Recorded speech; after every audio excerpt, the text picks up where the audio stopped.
Olha, eu converso agora com o convidado da noite aqui, o Demétrio Magnoli, colunista da Folha de São Paulo, também do Jornal das 10 da Globo News, sociólogo e doutor em Geografia Humana.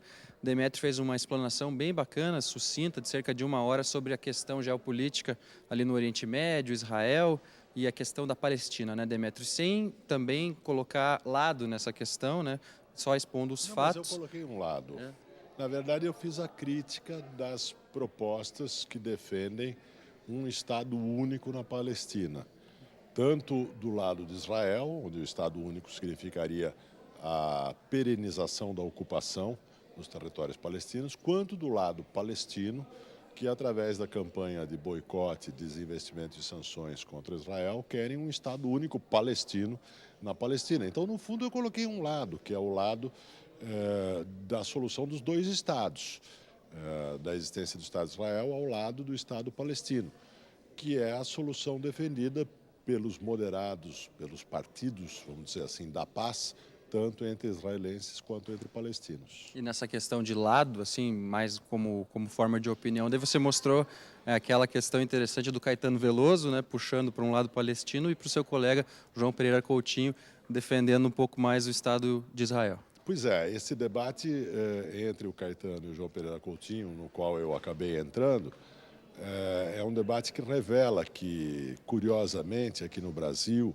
do ponto de vista do debate público brasileiro, as posições extremas que aparecem na política do Oriente Médio, a posição de Israel manter os territórios palestinos ocupados e não fazer a paz, que acabou sendo defendida pelo João Pereira Coutinho, e a posição do boicote e desinvestimento a Israel, que no fundo quer o fim de Israel, acabou sendo defendida por Caetano Veloso, né? Então é interessante como no debate público brasileiro, na situação atual, são as posições polares do Oriente Médio que aparecem. Agora você também comentou, né, que o Brasil historicamente tinha essa posição de defender a existência dos dois estados, né? Ainda Um tem. pouco menos, né, no governo do PT, mas ainda tem.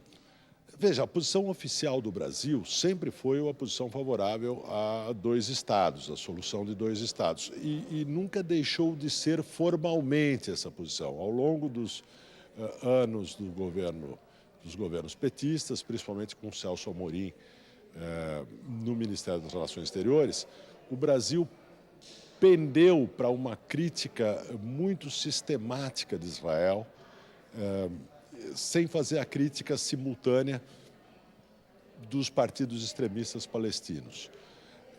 Isso ficou claro na invasão israelense de Gaza, quando o Brasil fez críticas justas à violência desmedida de Israel, mas não fez críticas aos crimes de guerra cometidos pelo Hamas.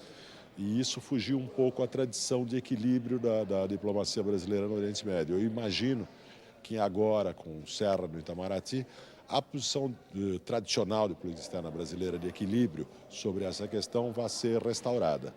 Apesar do presidente interino ter origem libanesa, isso não influi em nada? Acho que não influi em nada. Veja, o presidente interino tem origem libanesa, o presidente do Banco Central, tem origem israelense, nasceu lá, inclusive. Os dois são brasileiros, tanto quanto eu ou você.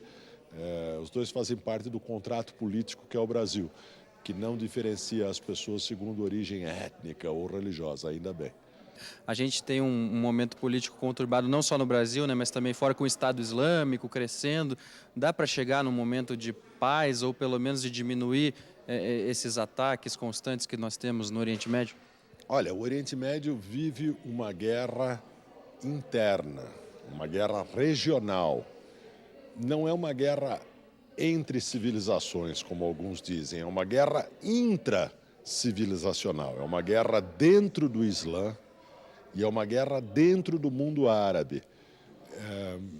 Eu espero que ela termine logo, mas não há indícios disso, né? Tem gente que compara essa guerra com a Guerra dos 30 anos, que inaugurou a política internacional moderna no século XVII, entre 1618 e 1648.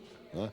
Eu espero que a melhor comparação seja com as guerras da antiga Iugoslávia, que duraram vários anos, mas terminaram em menos de uma década. Mas não dá para saber.